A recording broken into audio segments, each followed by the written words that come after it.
¿Sabías que hay lugares donde la presencia de Dios es rechazada y donde la oscuridad espiritual gobierna? En Efesios 5:11 la Escritura nos advierte: no participen en las obras infructuosas de las tinieblas, sino más bien denúncienlas.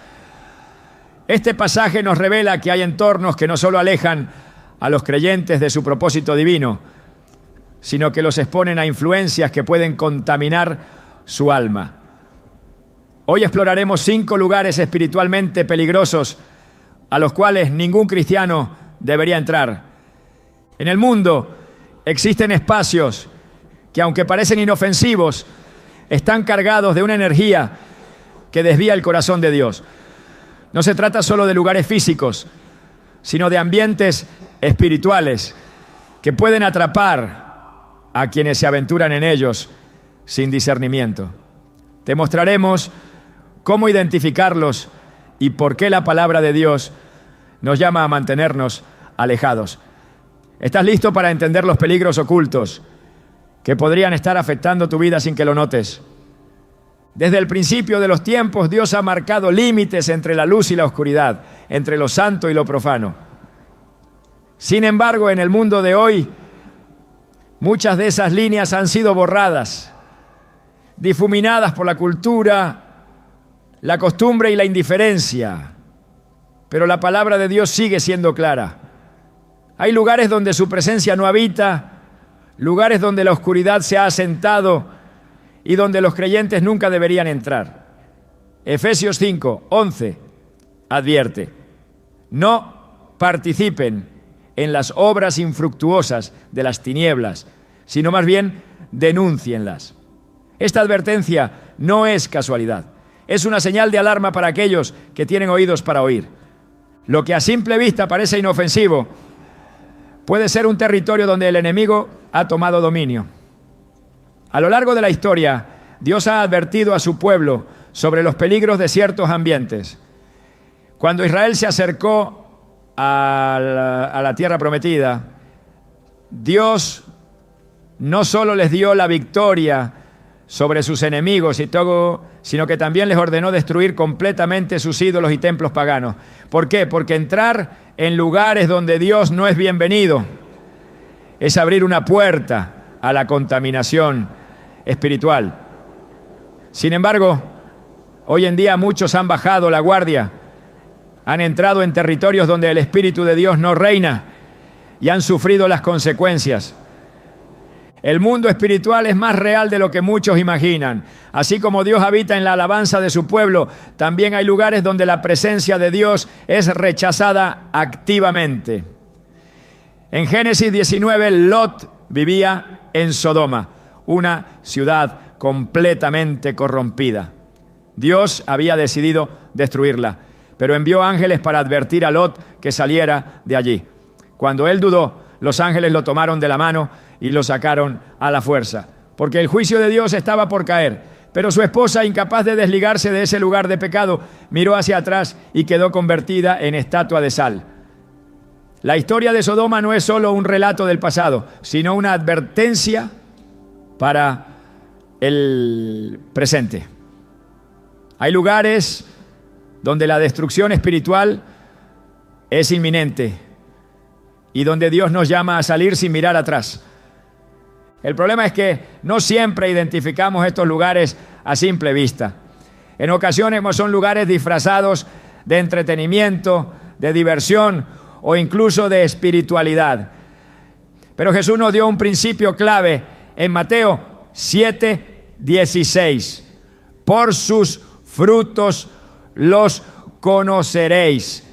Un lugar donde la presencia de Dios no es bienvenida se distingue por sus frutos: confusión, desesperanza, pecado desenfrenado, idolatría.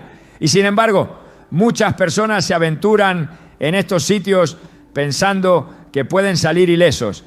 Pero la Biblia nos muestra que eso rara vez sucede. Cuando Eva se acercó al árbol prohibido, no tenía la intención de pecar. Ella solo estaba cerca, observando, dialogando con la serpiente. Pero ese solo acto la llevó a la caída. Lo mismo ocurre con aquellos que entran en territorios espiritualmente peligrosos. Lo hacen pensando que tienen el control, pero terminan atrapados en una red de la que no pueden salir. En el mundo actual hay lugares donde se ha decidido deliberadamente expulsar a Dios. Espacios donde su nombre es burlado, donde su palabra es distorsionada y donde la presencia del enemigo se fortalece. En Daniel 3, el rey Nabucodonosor ordenó construir una estatua de oro y exigió que todos la adoraran. La imagen se levantó en un lugar público, un sitio donde la adoración falsa se convirtió en ley. Pero 3 jóvenes hebreos decidieron no inclinarse. Sabían que entrar en ese ambiente significaba negar su fe. Prefirieron enfrentar la furia del rey y ser arrojados al horno de fuego antes que contaminarse espiritualmente. Su valentía no solo lo salvó, sino que también llevó al mismo Nabucodonosor a reconocer la gloria del Dios verdadero. Pero, ¿cuántos hoy en día tienen el discernimiento y la valentía de esos jóvenes? Muchos piensan que un lugar no puede afectar su vida espiritual. Creen que pueden entrar en sitios de tinieblas sin ser tocados por ellas. Sin embargo, la Biblia nos dice lo contrario. En primera epístola a los Corintios 15:33, Pablo advierte: no se dejen engañar. Las malas compañías corrompen las buenas costumbres. No se trata solo de personas, sino también de los ambientes en los que nos sumergimos. Un lugar puede cambiar la manera en que pensamos, en que vemos el mundo, en que percibimos la verdad. Puede debilitar nuestra fe sin que nos demos cuenta. Es por eso que Dios nos llama a la separación. En 2 Corintios 6:17, Él nos dice: por lo tanto, salgan de en medio de ellos y apártense, dice el Señor. No toquen nada impuro y yo los recibiré. Este mandato no es para nuestro castigo, sino para nuestra protección. Dios no nos aleja de ciertos lugares porque quiere restringirnos, sino porque sabe que lo que hay allí nos puede destruir. Pero el engaño del enemigo es hacernos creer que no hay peligro, que podemos estar en cualquier sitio sin que eso afecte nuestro espíritu. Lo mismo pensó Sansón cuando jugó con el pecado una y otra vez, hasta que un día despertó y ya no tenía la fuerza que Dios le había dado. Hay espacios donde el ambiente mismo expulsa la presencia de Dios, lugares donde se levantan voces contra la verdad, donde se siembran mentiras, donde el pecado es celebrado y promovido. Cuando Jesús entró en el templo y encontró a los mercaderes vendiendo y profanando la casa de Dios, su reacción fue inmediata. Con un látigo en la mano, volcó las mesas y los echó fuera. Él entendía que ese ambiente no podía coexistir con la santidad. ¿Cuántos hoy en día tienen la misma actitud? ¿Cuántos están dispuestos a decir: este lugar no es para mí, y salir sin mirar atrás? El problema es que muchas veces el peligro no se presenta de manera obvia. A veces estos lugares se disfrazan de oportunidades, de entretenimiento, de experiencias nuevas. Pero en la Biblia vemos que cada vez que alguien entró en un sitio donde Dios no estaba, terminó sufriendo las consecuencias. Jonás decidió huir de la presencia de Dios y subió a un barco que lo llevaba en la dirección contraria a su llamado. Pensó que podía alejarse sin problema, pero una tormenta lo alcanzó en medio del mar y terminó en el vientre de un pez. No era el barco lo que estaba mal, sino el hecho de que estaba yendo a un lugar donde Dios no lo había enviado. Hoy en día, pues sí, hay muchas personas en barcos que los llevan lejos de Dios. Han entrado en lugares donde su fe se ha debilitado, donde sus convicciones se han diluido, donde han comenzado a justificar lo que antes sabían que estaba mal. No se han dado cuenta de que el enemigo siempre trabaja en lo oculto, en lo sutil. No siempre aparece como un lobo feroz. A veces se presenta como un ángel de luz. Y así, lo que parece inofensivo termina atrapando el corazón de quienes no están atentos. Dios nos ha dado la libertad de elegir, pero también nos ha dado sabiduría para discernir. Él no nos obliga a salir de estos lugares, pero nos advierte de sus consecuencias. En Apocalipsis 18:4 hay una última advertencia que resuena a través del tiempo. Salgan de ella, pueblo mío, para que no sean cómplices de sus pecados, ni reciban parte de sus plagas. La decisión es nuestra. Podemos ignorar la advertencia y entrar en lugares donde la presencia de Dios no está, o podemos escuchar su voz y elegir la vida, la santidad y la comunión con Él. Desde tiempos antiguos Dios ha advertido a su pueblo sobre el peligro de involucrarse con prácticas ocultas. La Biblia no deja lugar a dudas sobre la gravedad de estas acciones y las consecuencias espirituales que conllevan. En Deuteronomio 18, 10 a 12, se nos dice con claridad: no se ha hallado en ti quien haga pasar a su hijo o a su hija por el fuego, ni quien practique adivinación, ni agorero, ni sortílego, ni hechicero, ni encantador, ni adivino, ni mago, ni quien consulte a los muertos. Porque es abominación para con Jehová cualquiera que hace estas cosas. Este mandato no fue dado como una simple prohibición, sino como una advertencia contra el contacto con poderes que no provienen de Dios.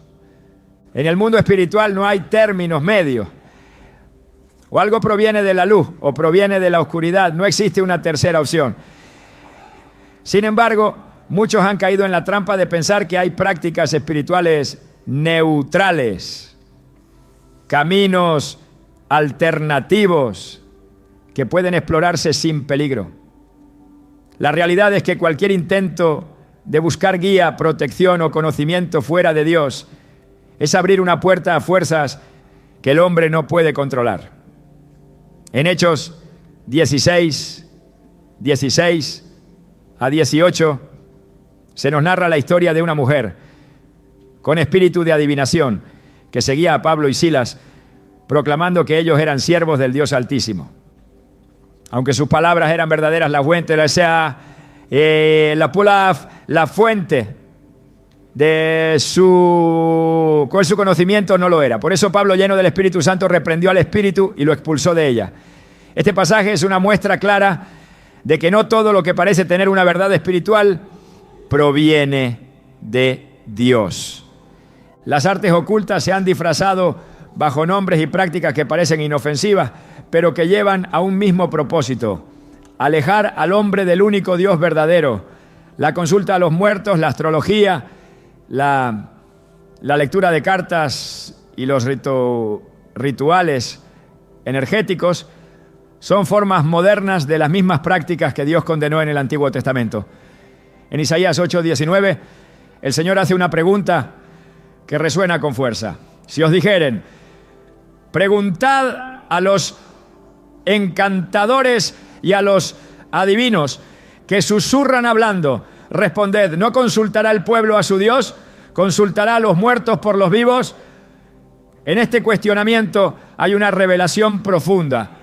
Cuando el hombre busca respuestas en fuentes ajenas a Dios, está demostrando una falta de confianza en el Creador. El error de Saúl ilustra las consecuencias de ignorar este principio. Cuando Dios dejó de responderle debido a su desobediencia, en lugar de arrepentirse y buscar nuevamente el favor del Señor, decidió acudir a la divina de Endor para invocar el espíritu de Samuel. En el primer libro de Samuel, 28, se nos relata cómo después de esta consulta su destino quedó sellado. La batalla que enfrentaría terminaría en su muerte. Este episodio no solo demuestra la prohibición divina sobre estas prácticas, sino que deja en evidencia el terrible desenlace de aquellos que deciden desafiar el mandato de Dios. La seducción del ocultismo radica en su apariencia de poder. En Éxodo 7:11, cuando Moisés y Aarón confrontaron a Faraón con señales de parte de Dios, los magos de Egipto replicaron algunos de los milagros con sus artes ocultas. Aunque sus manifestaciones parecían impresionantes, eran imitaciones limitadas. Más adelante, cuando las plagas aumentaron en intensidad, los mismos magos reconocieron que lo que enfrentaban era el dedo de Dios. Este relato es una advertencia para aquellos que creen que los poderes de las tinieblas pueden ofrecer algo equiparable a la autoridad divina. Lo que el enemigo entrega siempre es una falsificación que tarde o temprano expone su fragilidad. Dios ha establecido un camino claro para que su pueblo reciba dirección y protección, la oración, su palabra y la guía del Espíritu Santo. En Santiago 1-5 se nos promete que si alguien necesita sabiduría, debe pedirla a Dios, quien la da abundantemente y sin reproche. A pesar de esta promesa, muchos buscan respuestas en fuentes que ofrecen caminos más inmediatos, pero que exigen un precio alto. En Mateo 4:8-10, Satanás le ofreció a Jesús todos los reinos del mundo si se postraba y lo adoraba. Era un acceso fácil al poder sin necesidad de pasar por la cruz. Sin embargo, Jesús respondió con la verdad de la Escritura: al Señor tu Dios adorarás y a Él solo servirás. La Biblia revela que el enemigo se disfraza como ángel de luz para engañar a los incautos. En 2 Corintios 11:14-15 se advierte que incluso sus ministros se disfrazan como ministros de justicia, pero su fin será conforme a sus obras. Esto explica por qué muchas personas son atraídas a prácticas que parecen llenas de paz, energía positiva o iluminación, pero que en realidad los llevan a la esclavitud espiritual. Lo que comienza como una simple curiosidad puede convertirse en una atadura difícil de romper. El poder de Dios es superior a cualquier manifestación de las tinieblas. En Hechos 19:18-20, muchos de los que habían practicado magia trajeron sus libros y los quemaron públicamente después de conocer el Evangelio. La conversión verdadera implica una renuncia absoluta a cualquier vínculo con el ocultismo. No hay lugar para compromisos o mezclas. En Apocalipsis 21:8 se menciona que los hechiceros no tendrán parte en el reino de Dios, junto con los incrédulos y los idólatras. Esta advertencia es contundente y demuestra que estas prácticas no pueden coexistir con una vida rendida a Cristo. El llamado es a la separación total. En Hechos 13:6-12, cuando Pablo y Bernabé enfrentaron a Elima, un mago que intentaba apartar a las personas de la fe, Pablo lo reprendió con autoridad y al instante quedó ciego. Esta escena es una representación de lo que sucede espiritualmente con aquellos que persisten en el ocultismo. Terminan en ceguera, incapaces de ver la verdad. Dios ha dejado una advertencia clara para su pueblo: no se puede jugar con fuego sin salir quemado. La Biblia nos muestra que cuando el pueblo de Israel permitió la entrada de prácticas ocultas, terminó cayendo en idolatría y alejándose de la bendición de Dios. En 2 Reyes 17:17 se menciona cómo ofrecieron a sus hijos en sacrificio y practicaron adivinaciones, provocando la ira de Dios hasta ser entregados en manos de sus enemigos. Lo que comenzó como una simple influencia externa terminó en una esclavitud total. Jesús dejó claro que no se puede servir a dos señores. No hay compatibilidad entre el reino de Dios y las prácticas de las tinieblas. En el 1 Juan 1:5 se nos dice que Dios es luz y en Él no hay ninguna tiniebla. Aquellos que han sido llamados a caminar en santidad deben rechazar todo lo que no proviene de su presencia. El peligro del ocultismo no es solo lo que se ve en la superficie, sino el efecto que tiene en la vida espiritual de quienes lo practican. Cuando alguien decide entrar en estos espacios, está declarando con sus acciones que busca guía fuera de Dios. La consecuencia es una separación de la presencia divina, porque Dios no comparte su gloria con nadie. En Isaías 42:8, Él declara: yo Jehová, este es mi nombre, y a otro no daré mi gloria, ni haya alabanza a esculturas. El llamado de Dios siempre ha sido claro: apartaos de toda forma de mal. Primera a los Tesalonicenses 5:22. No hay compatibilidad entre la luz y las tinieblas. Aquellos que han sido redimidos por Cristo han sido trasladados de un reino a otro, y su vida debe reflejar esa transformación. La obediencia no es opcional, es el sello de aquellos que han entendido que la única fuente de verdad es Dios. Desde el principio de los tiempos, la estrategia del enemigo ha sido normalizar el pecado hasta el punto en que las personas ya no lo reconozcan como tal.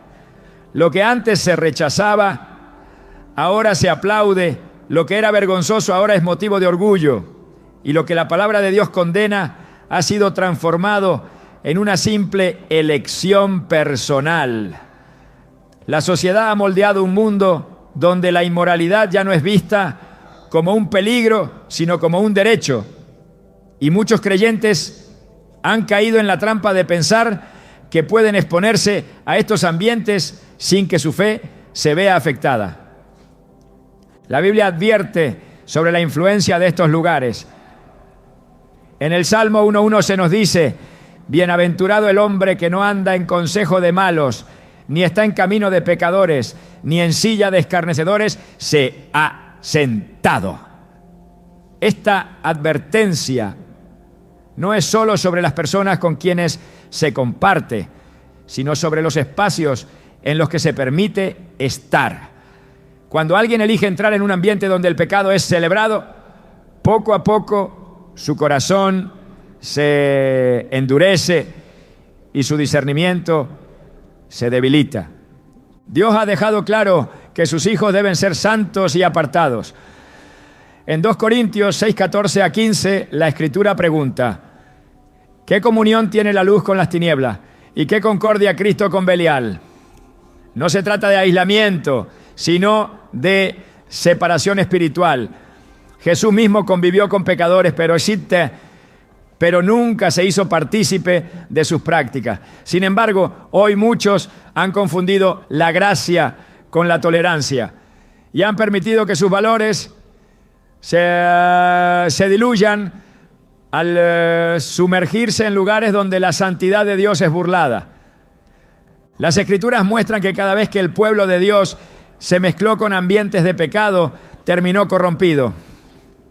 En Números 25, Israel comenzó a relacionarse con las mujeres de Moab y a participar en sus prácticas idolátricas. Lo que inició como una convivencia terminó en una apostasía que trajo juicio sobre la nación. El pecado siempre empieza sutilmente, presentándose como algo inofensivo, hasta que se convierte en una fortaleza difícil de derribar. El problema no es solo lo que ocurre en estos lugares, sino lo que provocan en el corazón. La Biblia enseña que el pecado es engañoso y que endurece el alma.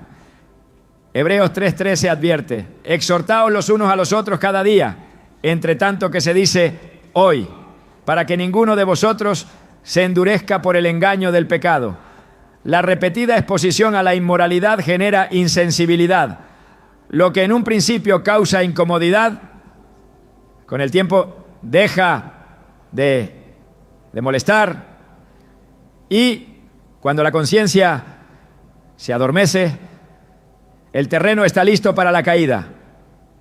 Las ciudades de Sodoma y Gomorra fueron destruidas no solo por sus actos perversos, sino porque no quedó en ellas ni siquiera un remanente de justicia.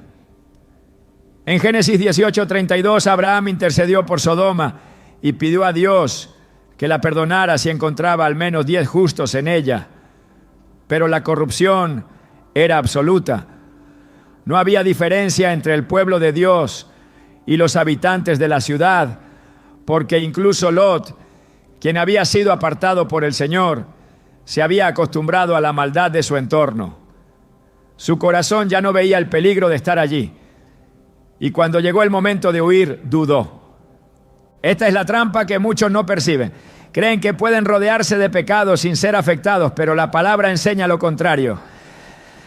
En 1 Corintios 5:6, Pablo pregunta: ¿no sabéis que un poco de levadura leuda toda la masa? La contaminación espiritual no ocurre de inmediato, sino que avanza lentamente, afectando la mente y el espíritu, hasta que la persona deja de ver la diferencia entre lo santo y lo profano. El mundo ha redefinido el pecado para hacerlo aceptable. Lo ha cubierto con discursos de libertad, autenticidad y expresión personal. Ha cambiado el significado de las palabras para que lo que antes era inmoral, ahora sea considerado progreso. Isaías 5:20 lo expresa con claridad. Ay de los que a lo malo dicen bueno y a lo bueno malo, que hacen de la luz tinieblas y de las tinieblas luz, que ponen lo amargo por dulce y lo dulce por amargo. Esta advertencia muestra que una de las estrategias más peligrosas del enemigo no es solo promover el pecado, sino convencer a la gente de que no es pecado en absoluto. El pecado normalizado no solo es aceptado, sino que se convierte en la nueva norma. En Jeremías 6:15, Dios condena a su pueblo porque ya no sentían vergüenza de sus acciones. ¿Se han avergonzado de haber hecho abominación? Ciertamente no se han avergonzado, ni aún saben tener vergüenza. Por tanto, caerán entre los que caigan. Cuando los castigue, caerán, dice Jehová. Esta es la consecuencia de exponerse continuamente a ambientes donde el pecado es celebrado. La conciencia se silencia y el temor de Dios se desvanece. La separación que Dios demanda no es una opción, sino un mandato. En Efesios 5:3-5 se nos dice: pero fornicación y toda inmundicia o avaricia, ni aun se nombre entre vosotros como conviene a santos, ni palabras deshonestas, ni necedades, ni truhanerías, que no convienen, sino antes bien acciones de gracias. Porque sabéis esto, que ningún fornicario, o inmundo, o avaro, que es idólatra, tiene herencia en el reino de Cristo y de Dios. Estas palabras son claras. No solo se nos manda a evitar el pecado, sino que ni siquiera debe mencionarse entre los hijos de Dios como algo aceptable. El apóstol Pablo reprendió a la iglesia de Corinto, porque en su afán de mostrar tolerancia, habían permitido que el pecado se infiltrara en la congregación. En 1 Corintios 5:1 dice: de cierto se oye que hay entre vosotros fornicación, y tal fornicación cual ni aún se nombra entre los gentiles. La advertencia de Pablo era seria. La iglesia estaba permitiendo dentro de sí misma lo que incluso los paganos consideraban inaceptable. Este es el resultado de acostumbrarse a ambientes de pecado. Lo que en un momento era impensable, con el tiempo se vuelve común. Dios llama a su pueblo a la pureza. En 1 Tesalonicenses 4:7 se nos dice: pues no nos ha llamado Dios a inmundicia, sino a santificación. Esto implica tomar decisiones firmes sobre los lugares que se frecuentan y los ambientes en los que se participa. No se trata de legalismo, sino de obediencia. Jesús enseñó que la santidad no es solo externa, sino interna. En Mateo 5:8 declaró: bienaventurados los de limpio corazón, porque ellos verán a Dios. Mantenerse apartado del pecado no es solo una cuestión de acciones, sino de corazón. La responsabilidad de los creyentes es brillar en un mundo de tinieblas sin permitir que la oscuridad los consuma. Filipenses 2:15 exhorta: para que seáis irreprensibles y sencillos, hijos de Dios sin mancha, en medio de una generación maligna y perversa, en medio de la cual resplandecéis como luminares en el mundo. Para hacer luz es necesario mantenerse firme en la verdad y rechazar los espacios donde la presencia de Dios es despreciada. El juicio de Dios sobre la inmoralidad es inevitable. Romanos 1:24-25 explica que cuando las personas eligen rechazar la verdad, Dios los entrega a sus pasiones desordenadas. No porque Él desee su perdición, sino porque respeta la libre elección. Esta es la advertencia final. Quien persiste en permanecer en ambientes de pecado terminará siendo transformado por ellos. La única forma de evitar la contaminación es huir, como José huyó de la esposa de Potifar, como Lot huyó de Sodoma, como el pueblo de Dios fue llamado a salir de Egipto. No hay neutralidad en la batalla espiritual. O se permanece en santidad o se es arrastrado por la corriente del mundo. El cuerpo es templo del Espíritu Santo, un santuario sagrado diseñado por Dios para reflejar su gloria. Pero el enemigo desde el principio ha intentado profanar lo que Dios ha santificado. Ha corrompido lo que fue creado para la honra. Ha degradado lo que fue formado con propósito y ha transformado el cuerpo en un instrumento de autodestrucción. La Escritura advierte en 1 Corintios 6, 19 a 20. ¿O no sabéis que vuestro cuerpo es templo del Espíritu Santo, el cual está en vosotros, el cual tenéis de Dios, y que no sois vuestros? Porque habéis sido comprados por precio. Glorificad, pues, a Dios en vuestro cuerpo y en vuestro espíritu, los cuales son de Dios. Estas palabras revelan que el cuerpo no nos pertenece, que fue adquirido con la sangre de Cristo y que cada acción que atente contra Él es una ofensa contra el Creador.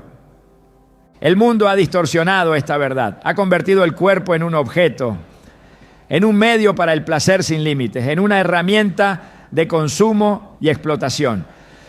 Ha promovido la idea de que el dominio propio es una restricción innecesaria y que la verdadera libertad consiste en entregarse sin reservas a los deseos de la carne. Pero la Biblia es clara cuando dice en Romanos 8:13, porque si vivís conforme a la carne, moriréis. Mas si por el Espíritu hacéis morir las obras de la carne, viviréis. No hay vida en la autodestrucción. No hay libertad en la esclavitud del pecado. No hay honra en lo que degrada el cuerpo y el alma. Hay lugares donde esta corrupción es celebrada, donde la lujuria es promovida como una forma de identidad, donde el exceso y la violencia contra el propio cuerpo son vistos como expresión de poder. Estos espacios están diseñados para alejar al hombre de su propósito, para debilitar su voluntad, para sumergirlo en un estado de insensibilidad espiritual, donde ya no distinga entre lo santo y lo profano. En Efesios 4:19, la Escritura describe lo que sucede con aquellos que han cruzado ese umbral, los cuales, después que perdieron toda sensibilidad, se entregaron a la lascivia para cometer con avidez toda clase de impureza. La pérdida de sensibilidad es la antesala a la esclavitud espiritual. Cuando el pecado deja de provocar convicción, cuando la conciencia ya no emite advertencias, cuando la culpa se convierte en un sentimiento inexistente, el alma ha sido llevada a un punto de cautiverio profundo. Dios advirtió a su pueblo sobre los peligros de estos lugares. En el libro de Levítico estableció leyes estrictas para evitar que los israelitas adoptaran las costumbres de las naciones paganas que los rodeaban. Estas naciones practicaban rituales donde el cuerpo era ultrajado, donde la inmoralidad formaba parte de su culto, donde la vida humana era tratada con desprecio. En Levítico 18, 24 a 25, el Señor declara: no os contaminéis con ninguna de estas cosas, porque en todas estas cosas se han corrompido las naciones que yo he hecho de delante de vosotros, y la tierra fue contaminada, y yo visité su maldad sobre ella, y la tierra vomitó a su radara a sus moradores. Estas palabras muestran que la contaminación espiritual no solo afecta al individuo, sino que se extiende sobre toda una sociedad, sobre generaciones enteras, sobre la misma tierra donde el pecado es practicado sin restricción. La historia muestra que cada civilización que abrazó la corrupción del cuerpo y del alma terminó en decadencia. Babilonia, Egipto, Roma, todas cayeron en el mismo patrón. El pecado fue glorificado, la moralidad fue desplazada, la indulgencia se convirtió en el nuevo Dios. Isaías 47:10 describe la arrogancia de Babilonia antes de su caída. Porque confiaste en tu maldad, dijiste, nadie me ve. Tu sabiduría y tu misma ciencia te engañaron. Y dijiste en tu corazón, yo y nadie más. Pero la soberbia siempre precede a la ruina. Y lo que fue construido sobre cimientos de inmoralidad nunca se sostiene. En la actualidad, el enemigo no ha cambiado su estrategia, ha refinado sus métodos, ha perfeccionado su engaño, ha maquillado la corrupción para que parezca inofensiva. Pero la esencia sigue siendo la misma. Llevar al ser humano a un punto donde desprecie lo que Dios diseñó con perfección. La Escritura dice en Filipenses 3:19, el fin de los cuales será perdición, cuyo Dios es su vientre y cuya gloria es su vergüenza, que solo piensan en lo terrenal. Esta es la trampa, hacer que lo vergonzoso se convierta en motivo de orgullo, que lo deshonroso sea visto como una conquista, que lo que destruye sea defendido como un derecho. Los lugares donde el cuerpo y el alma son corrompidos no presentan su verdadera naturaleza desde el inicio. Prometen satisfacción, placer, emoción, pero ocultan las cadenas que llevan consigo. En Proverbios 5, 3-5, se advierte, porque los labios de la mujer extraña destilan miel y su paladar es más blando que el aceite, mas su fin es amargo como el ajenjo, agudo como espada de dos filos. Sus pies descienden a la muerte, sus pasos conducen al Seol. Lo que al principio parece dulce, lo que parece atractivo, lo que parece inofensivo, termina siendo veneno para el alma. La Escritura llama a huir de estos lugares, a no quedarse cerca, a no probar siquiera el inicio del camino que lleva a la perdición. En 1 Corintios 6:18 se nos ordena, huid de la fornicación. Cualquier otro pecado que el hombre cometa está fuera del cuerpo, mas el que fornica contra su propio cuerpo peca. No dice resistir, no dice debatir, no dice medir los límites, dice huir. Porque no hay lugar para la negociación con el pecado. No hay manera de salir ileso cuando se ha decidido entrar en territorios donde Dios no está presente. En la historia de José, cuando la esposa de Potifar intentó seducirlo, su reacción no fue la de dialogar ni la de encontrar una justificación para quedarse en aquel lugar. Génesis 39:12 dice, y ella lo asió por su ropa diciendo, duerme conmigo. Entonces él dejó su ropa en las manos de ella y huyó y salió. No esperó, no dudó, no razonó, huyó. Porque entendía que el peligro no estaba solo en la acción, sino en la cercanía con el pecado. El enemigo ha hecho creer que la impureza es solo una cuestión de comportamiento. Pero la Escritura revela que es mucho más que eso. Es una guerra por el dominio del alma, es un ataque contra la identidad, es un intento de distorsionar la imagen de Dios en el ser humano. Romanos 1:24 explica lo que ocurre cuando alguien elige rechazar la verdad de Dios. Por lo cual también Dios los entregó a la inmundicia en las concupiscencias de sus corazones, de modo que deshonraron entre sí sus propios cuerpos. Cuando alguien persiste en su rebeldía, cuando decide ignorar las advertencias, cuando se entrega completamente a lo que destruye, llega un punto donde Dios permite que siga su camino. Pero aún en medio de la corrupción hay una puerta de escape. Dios siempre da la oportunidad de volver a Él, de restaurar lo que ha sido contaminado, de limpiar lo que ha sido manchado. En 2 Corintios 7:1 se nos dice que así que, amados, puesto que tenemos tales promesas, limpiémonos de toda contaminación de carne y de espíritu, perfeccionando la santidad en el temor de Dios. No importa qué tan profundo alguien haya caído, No importa cuán lejos se haya alejado, siempre hay un camino de regreso. Pero para encontrarlo es necesario reconocer que hay lugares donde nunca se debió haber entrado, que hay espacios donde la presencia de Dios no está, que hay caminos que solo conducen a la destrucción. La decisión sigue siendo la misma que desde el principio: elegir la vida o la muerte, la santidad o la corrupción, la luz o las tinieblas. La elección determinará el destino eterno, porque Dios no puede ser burlado.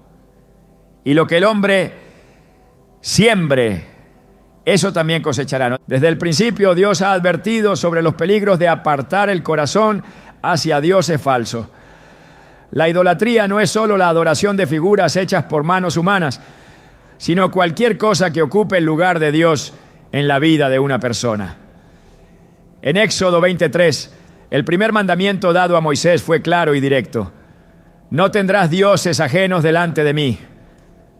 Esta instrucción no se limitaba a la antigüedad, sino que sigue siendo una advertencia urgente para quienes, sin darse cuenta, han permitido que sus vidas giren en torno a algo que no es el Dios verdadero. En tiempos antiguos los pueblos paganos construían templos a sus ídolos, levantaban altares y ofrecían sacrificio. Los Baales de Canaán, los dioses egipcios y las imágenes de Grecia y Roma eran símbolos visibles de la rebelión del hombre contra su creador. En Jeremías 10, 3-5, Dios expone la inutilidad de estos ídolos, porque las costumbres de los pueblos son vanidad, porque el leño del bosque cortaron, obra de manos de artífice, con buril, con plata y oro lo adornan, con clavos y martillo lo afirman para que no se mueva.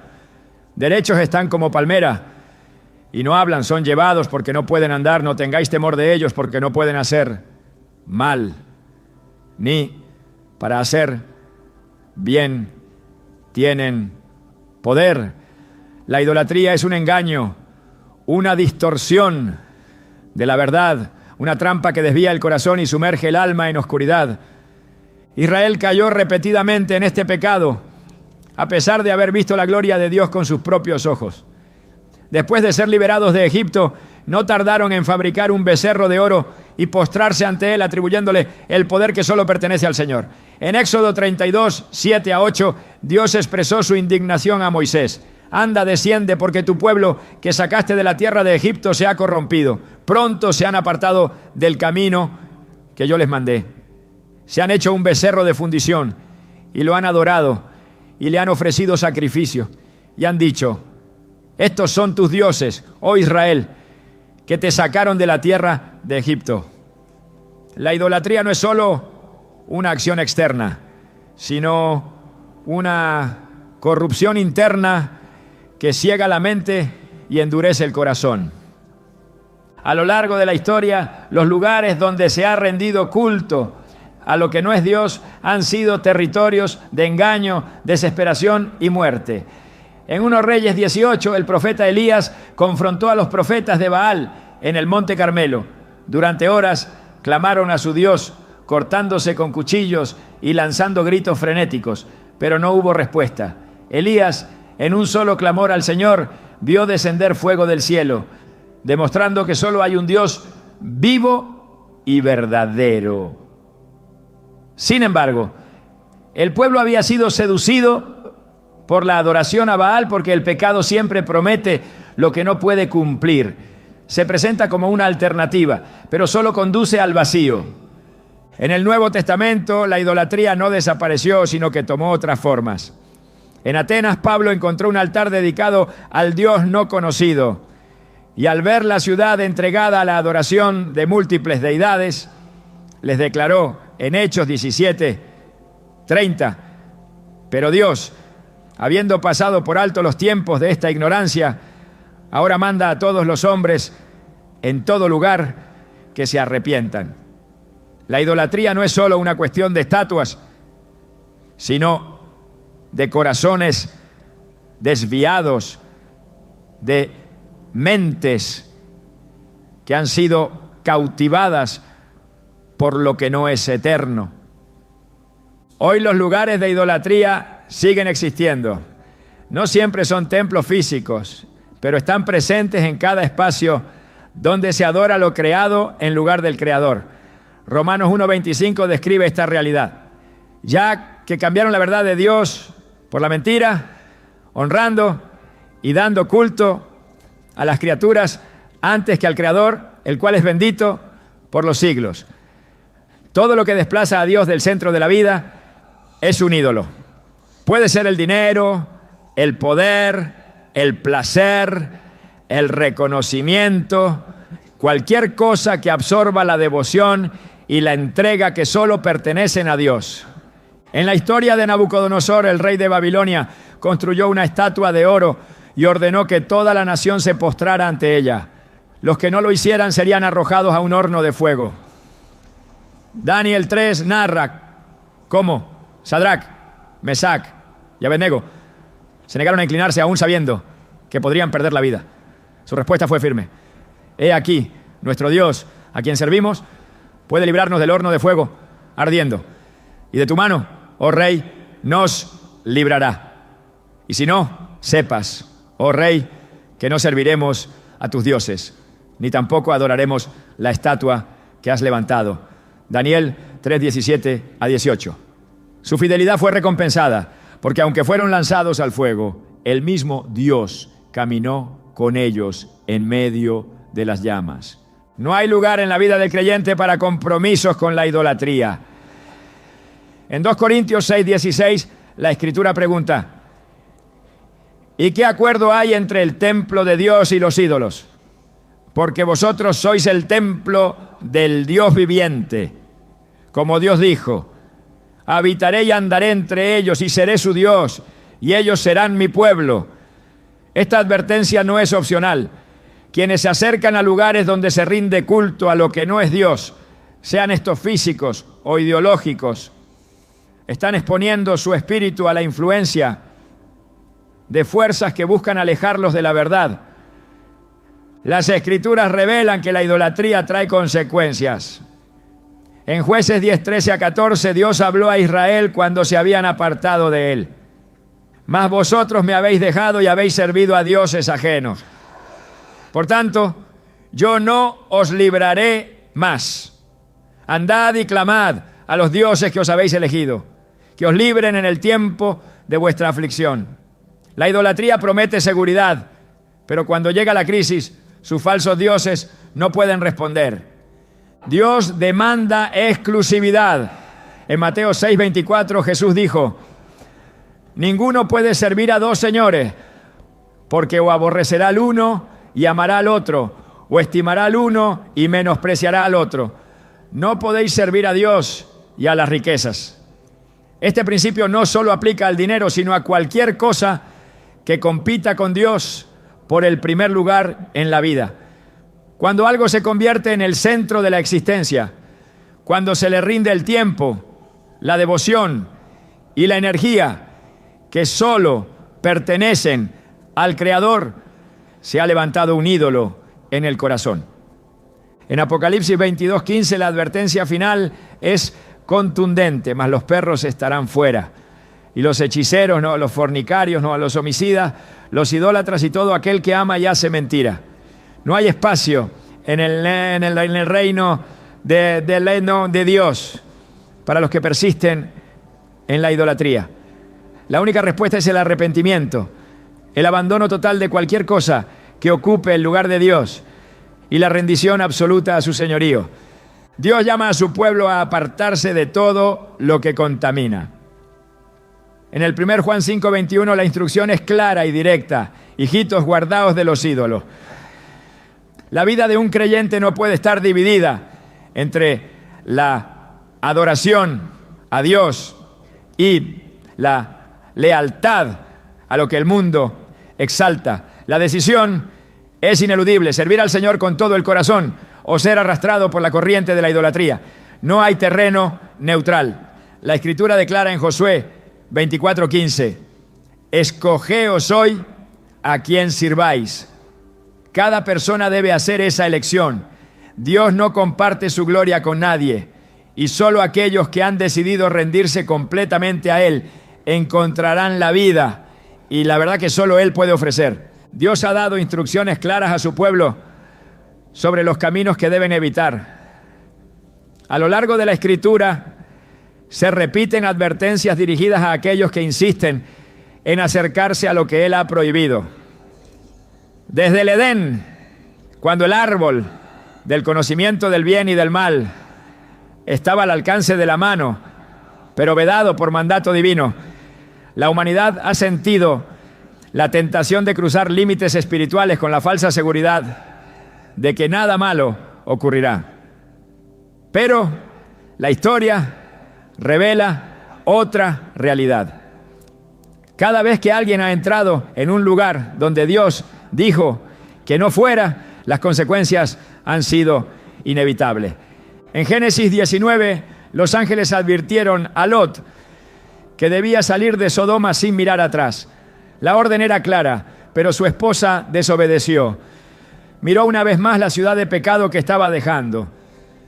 Y en ese instante, su destino quedó sellado. Su cuerpo se convirtió en una estatua de sal, un recordatorio de que la obediencia a Dios no admite medias tintas ni segundas oportunidades cuando el juicio ha sido decretado. La instrucción no era simbólica, no era opcional, no era una recomendación, era un mandato de vida o muerte, y lo sigue siendo. Cuando Dios advierte que no se entre en ciertos lugares, no lo hace por capricho ni por deseo de restringir la libertad.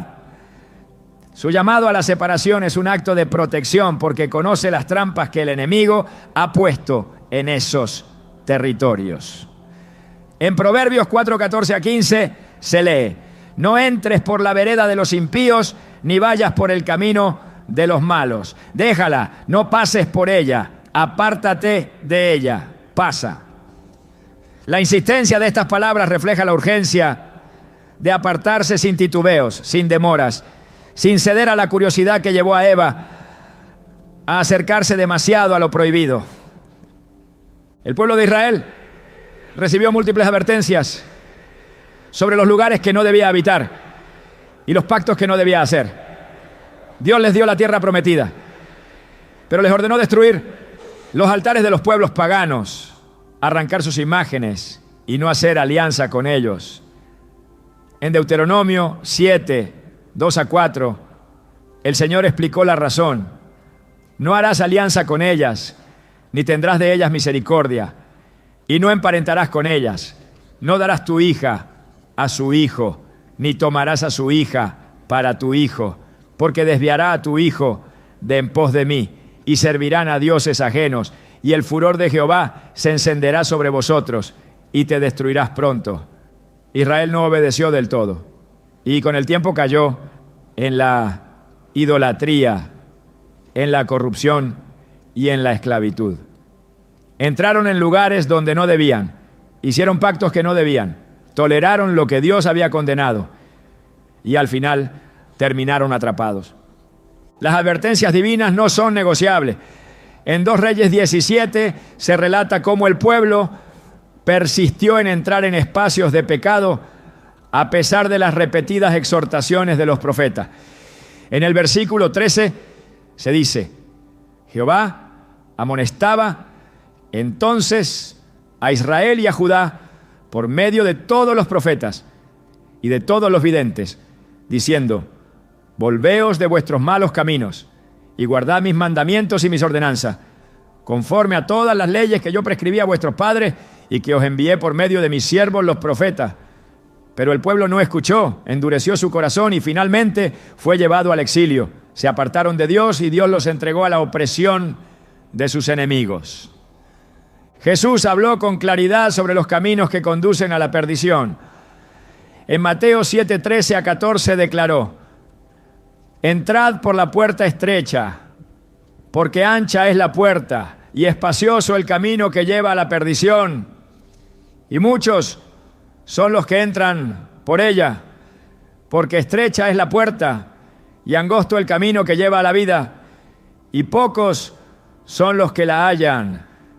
Hay lugares que parecen inofensivos, caminos que parecen accesibles, ambientes que parecen seguros, pero el destino final de quienes los recorren es destrucción. Muchos han ignorado la voz del Espíritu Santo, han apagado su conciencia y han insistido en entrar donde Dios les dijo que no fueran. Han menospreciado el peligro, han confiado en su propia prudencia y han terminado atrapados. En el primer libro de Samuel, el rey Saúl desobedeció un mandato claro de Dios. Se le ordenó destruir completamente a Amalek y no tomar ningún botín, pero decidió hacer lo que le pareció mejor. Guardó lo mejor del ganado y justificó su desobediencia diciendo que lo haría para ofrecer sacrificios a Dios. La respuesta del profeta Samuel fue contundente. Se complace Jehová tanto en los holocaustos y víctimas como en que se obedezca la base a la santa.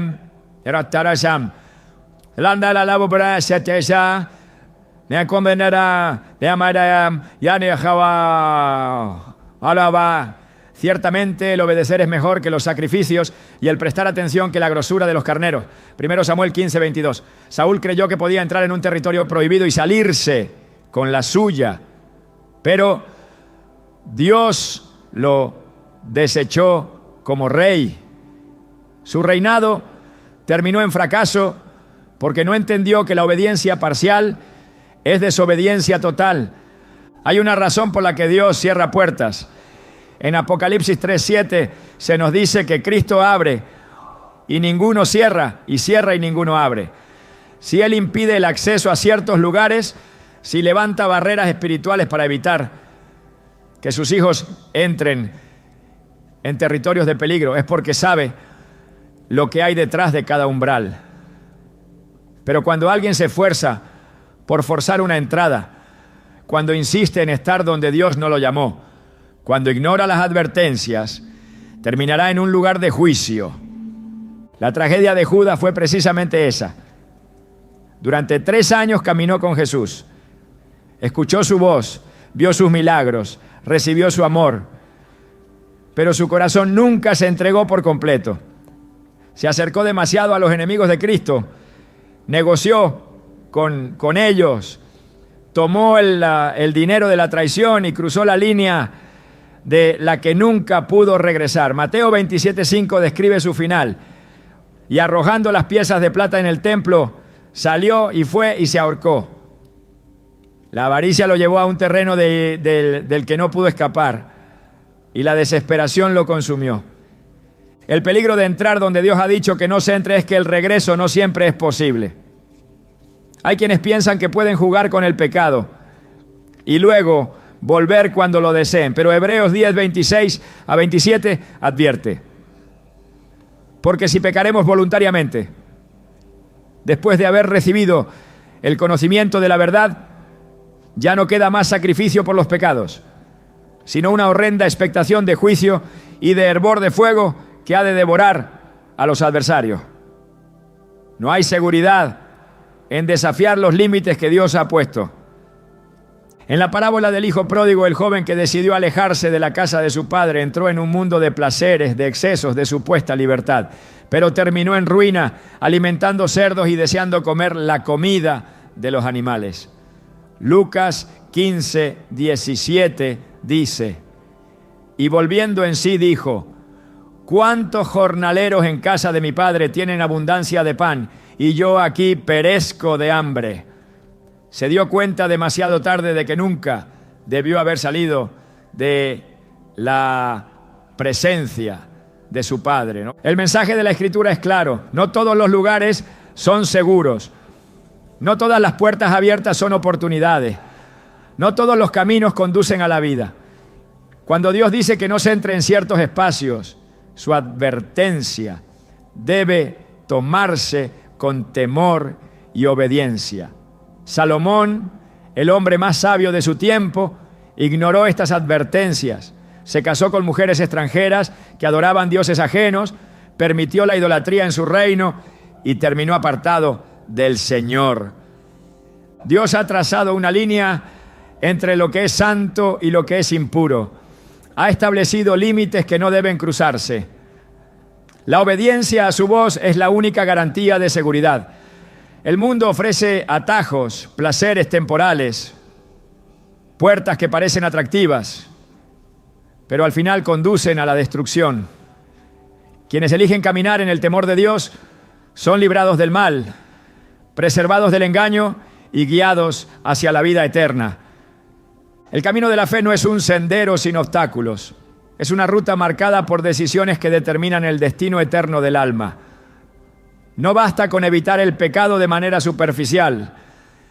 La verdadera lucha ocurre en el terreno de la mente y el espíritu. En los pensamientos que se toleran, en las pequeñas concesiones que parecen insignificantes, en los lugares donde el corazón decide habitar, incluso antes de que los pies lo sigan. No todos los peligros son visibles. No todas las trampas tienen señales de advertencia. Algunos de los mayores riesgos espirituales no se encuentran en los actos evidentes de maldad, sino en aquello que parece inofensivo.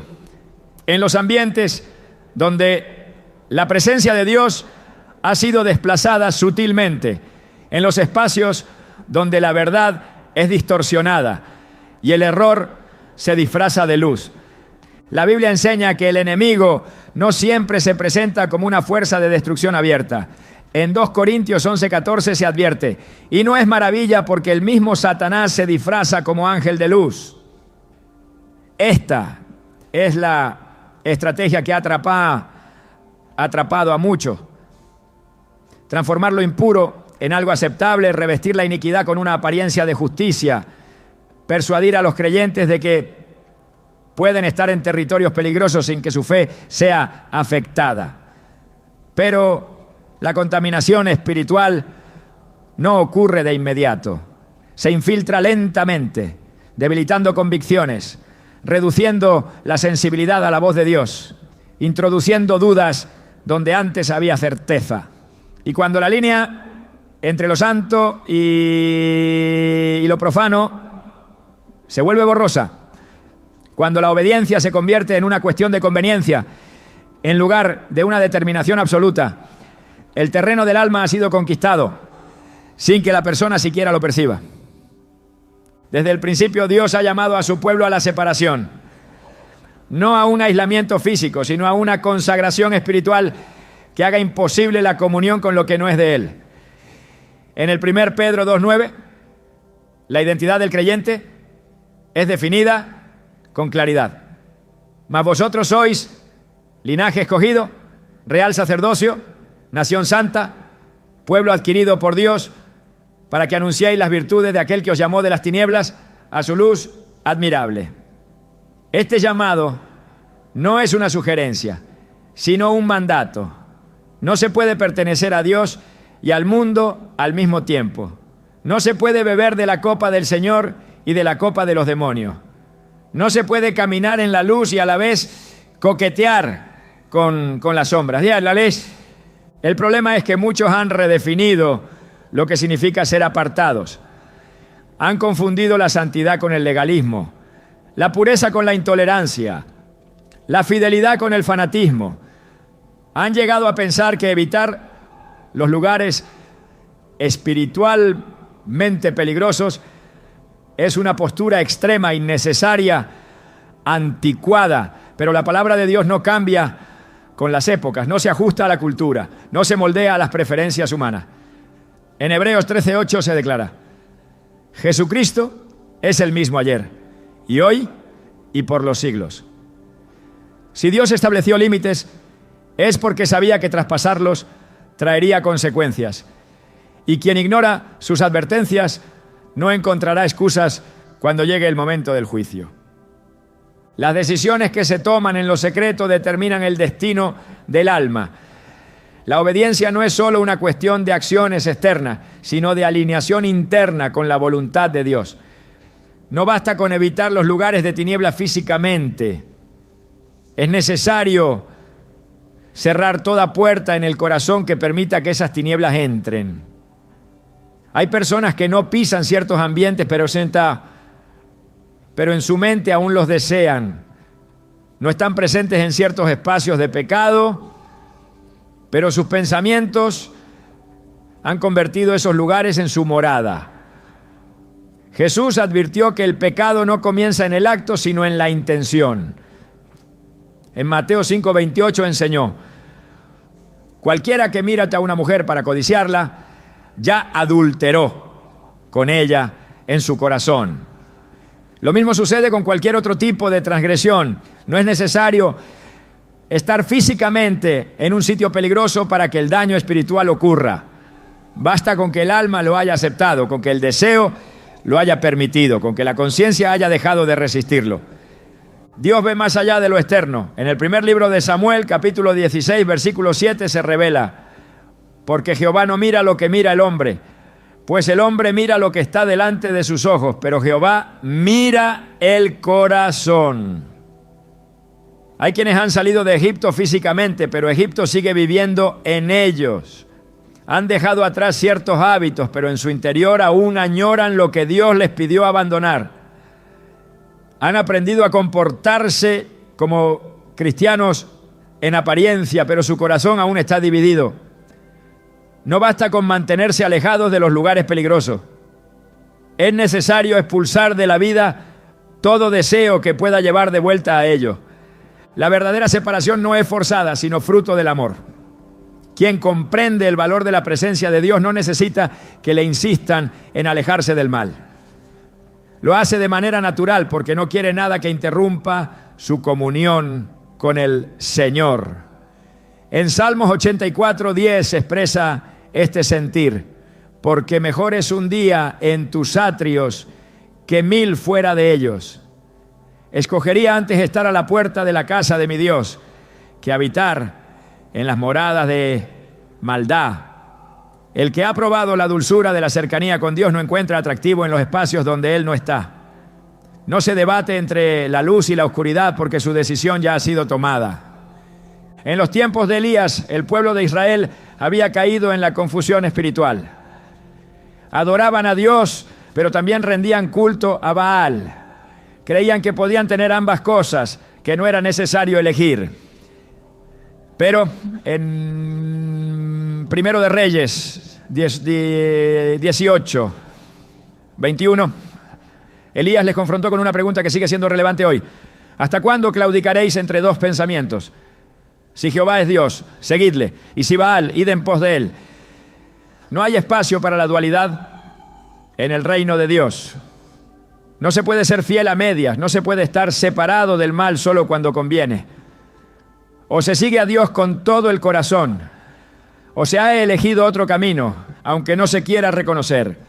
El peligro no está solo en lo que se ve claramente como maldad, sino en lo que se tolera. El enemigo rara vez ataca con amenazas evidentes. Prefiere la sutileza, la progresión lenta, la adaptación gradual. Logra que lo que antes era impensable se vuelva aceptable. Introduce pequeñas concesiones hasta que, sin darse cuenta, la persona ha cruzado un umbral del que le costará regresar. Proverbios 14:12 lo advierte. Hay camino que al hombre le parece derecho, pero su fin es camino de muerte. No todo lo que parece seguro lo es. No todo lo que parece inofensivo está libre de peligro. No todo lo que el mundo aprueba es permitido por Dios. Cada paso que se da en la vida espiritual es una elección entre la luz y las tinieblas. No se puede avanzar en ambas direcciones al mismo tiempo. Jesús lo dejó claro en Mateo 6:24. Ninguno puede servir a dos señores, porque o aborrecerá al uno y amará al otro, o estimará al uno y menospreciará al otro. No se puede estar con Dios y al mismo tiempo permanecer en ambientes que lo rechazan. No se puede proclamar fidelidad al Señor mientras se mantiene el corazón en lugares donde su espíritu no habita. El llamado de Dios es innegociable. En Apocalipsis 18:4 su voz resuena con urgencia. Salid de ella, pueblo mío, para que no seáis partícipes de sus pecados ni recibáis parte de sus plagas. No hay justificación para permanecer en espacios espirituales peligrosos. No hay excusa que pueda defender el compromiso con lo que Dios ha condenado. La obediencia no es parcial, la consagración no es intermitente, la fidelidad no es selectiva. Quien ha decidido seguir a Cristo debe hacerlo con todo su ser, apartándose de todo lo que no le glorifica, resistiendo la tentación de volver atrás y caminando con la mirada puesta en la eternidad. Porque al final solo hay dos caminos. Uno que lleva a la vida y otro que conduce a la perdición. La decisión no es temporal, es eterna.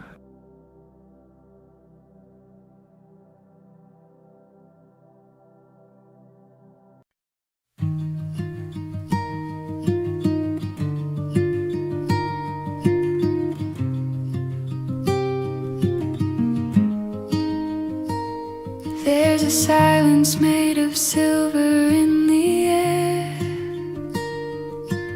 soft enough to calm the weight you bear. Shadows linger, but they can't remain, not where quiet hope learns your name. And every tear you tried to hide becomes a river turning bright. Silver wings of quiet hope lift you where the dark slopes low.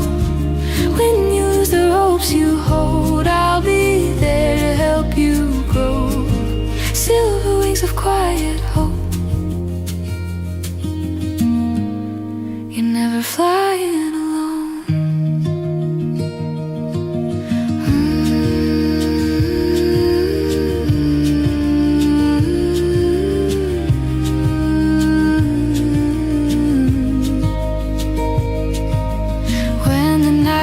Heavy on your chest,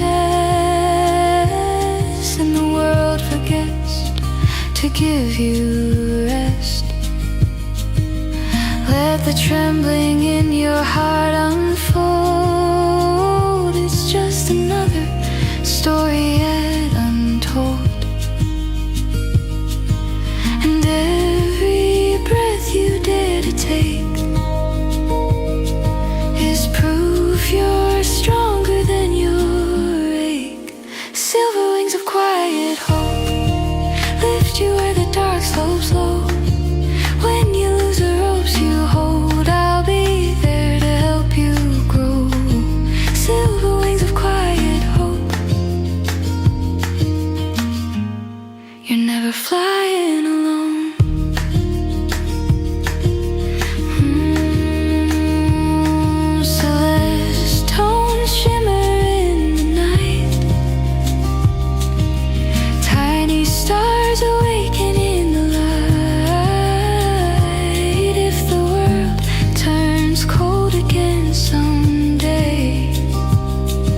Silver wings won't fade away.